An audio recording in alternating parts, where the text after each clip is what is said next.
Hello everyone, welcome to another video on French philosophers. Today we're looking at Albert Camus, his ideas on absurdism, rebellion, and human condition. Thank you so much for joining us here, and let's get right started. It's interesting, right? The fact that his name is pronounced Albert Camus and not Camus or Camus. I was gonna pronounce this his name Camus. I got started on this video and I was like, wait a minute. I don't think this is Camus. This man is French, French Algerian. He probably has a different way of pronouncing this, and of course, it was Camus. And yeah, let's get right started. Yeah, so Camus was a very well-renowned, groundbreaking, amazing. He's one of my favorite philosophers. He was a philosopher, author, journalist, and best known for his contributions that shaped modern existentialist and absurdist thought. Although we often associate him with existentialism, Camus himself rejected this label and instead wanted to explore absurdism, the philosophy and idea that human beings live in a universe that is indifferent to their existence.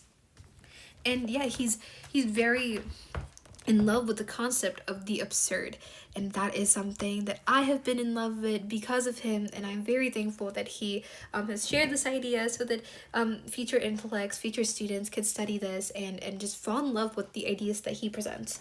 And Camus' philosophy grapples with a fundamental contradiction. Humans constantly seek meaning, yet the universe offers none. Rather than leading to despair or nihilism, Camus proposes revolt as the only logical response, embracing life fully in its inherent lack of purpose. His work, including the myth of Sisyphus, the stranger, and the plague, explore themes of alienation, freedom, and resistance, presenting a philosophy that continues to resonate in literature, politics, and contemporary thought. Yeah, so let's look at a bit into the philosophical context of his time. So Camus wrote in the 20th century during a time of political and intellectual upheaval, and born in French Algeria, he experienced a lot the colonial injustice firsthand, and this deeply influenced his views later on oppression and rebellion. His early years also was marked by hardship, and it was forged by the shadow of World War II, during which time he was faced during which he was actively involved in the French resistance. And the horrors of the war and the Holocaust really forced thinkers of his time, including Jean-Paul Sartre and Simone de Beauvoir, to confront existential questions about human freedom, about morality, and the nature of suffering.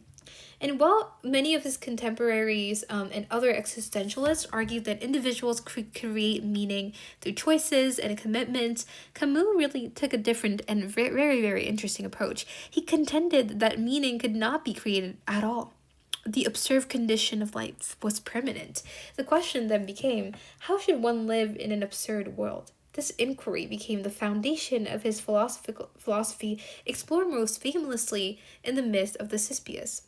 Now, give me a second to look into how to pronounce Sisyphus. Is it Sisyphus? Sisyphus. It is Sisyphus. Okay. Yeah, so the myth of the Sisyphus, embracing the absurd in a sense, was written in 1942, and it was an essay that introduced the concept of the absurd. He uses the Greek myth of Sisyphus, a man condemned by the gods, to push a boulder up a hill for eternity as a metaphor for the human condition. I think you may have seen a picture of a game. I know that there is also a computer game out there where you have to carry this huge stone up a hill. And Sisyphus represents to us humanity, of perpetually striving for meaning in a very meaningless universe. For Camus, the realization of absurdity, the moment when one understands that life offers no inherent purpose, could lead to despair. But rather than falling into nihilism like Nietzsche, he proposes revolt, embracing the absurd, living fully and continuing the struggle despite knowing it has no ultimate resolution. And that is very, very beautiful. His famous assertion, I think, encapsulates this dilemma. There is but one true serious philosophical problem, and that is suicide. Camus does not advocate suicide as an escape from absurdity. Rather, he argues that acknowledging life's absurdity and continuing to live with passion, defiance, and joy is the most authentic response. This defiance transforms Sisyphus into an absurd hero, someone who finds value in the struggle itself, even when no final reward exists.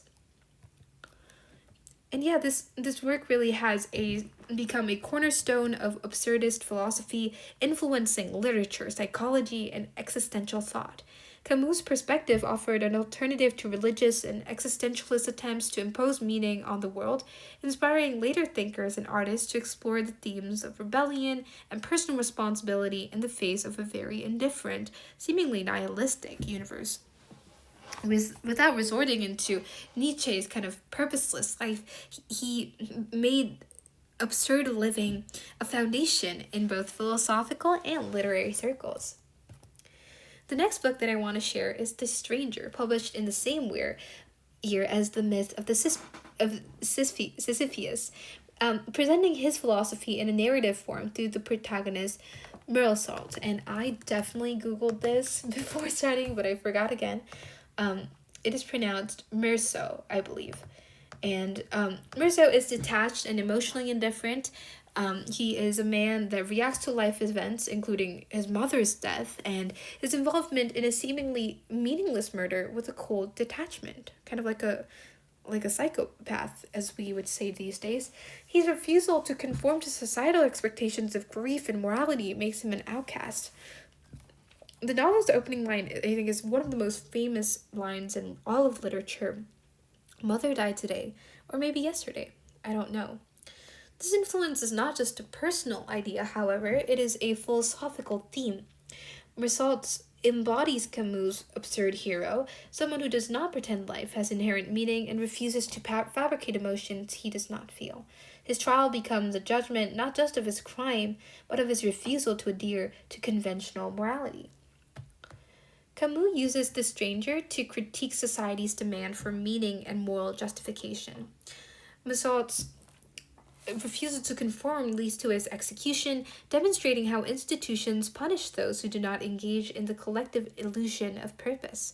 The novel's closing passage reveals Meursault's final embrace of absurdity. He accepts his fate without hope or despair, finding peace in life's lack of ultimate significance.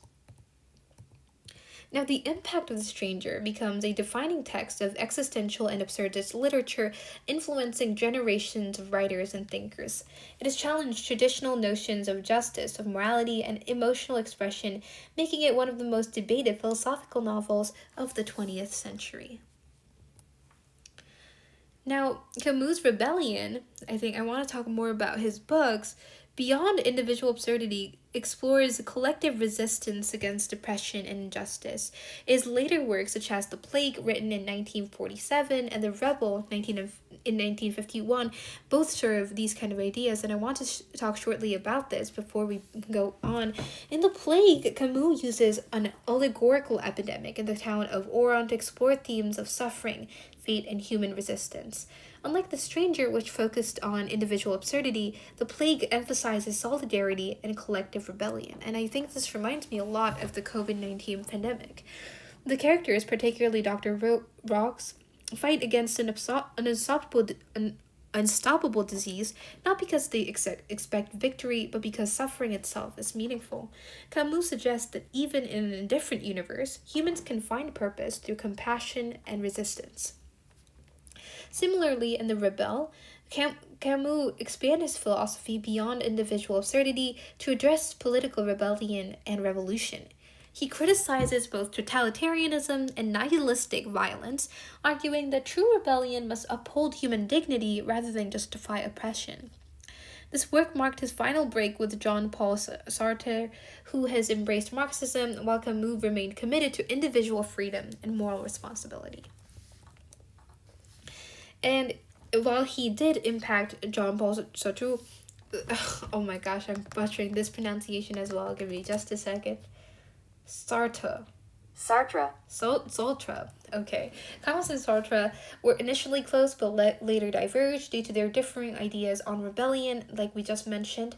Sartre saw freedom as the means to creating meaning, while Camus maintained that meaninglessness must be confronted directly with revolts.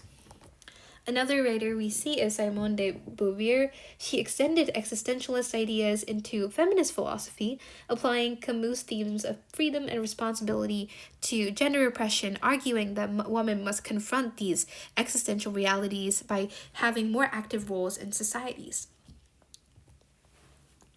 And we also see his impacts in cinema as well. His influence became visible in existential films and literature that explore alienation, choice, and defiance. From Franz Kafka, I'm going to talk about him in later German philosopher videos, to modern filmmakers like Terrence Malick.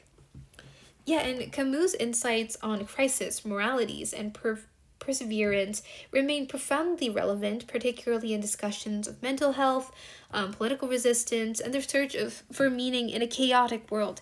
His works challenge us to live fully in the face of absurdity, embracing life not because it has meaning, but precisely because it does not.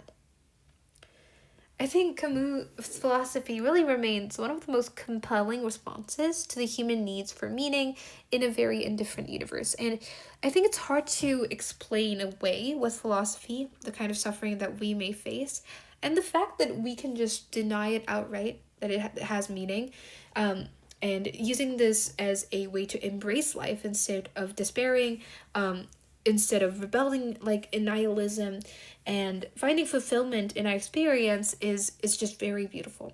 His work is a call for action, I think, for all of us, not to seek external purpose, but to create our own joy and defiance in the absurd struggle of existence. And so here I want to present to you the question of the day that Camus left us. Do we surrender to meaninglessness, or do we, like Sisyphus, push the border with a smile? And I think I want to choose the latter. Yeah, thank you so much for watching, guys. I hope this has given you more ideas into who Camus was, what kind of ideas he championed, and what we can learn in modern society from him. I really love him as a philosopher, and I hope you had a chance to meet this amazing writer, Albert Camus. Thank you so much for watching, and bye-bye.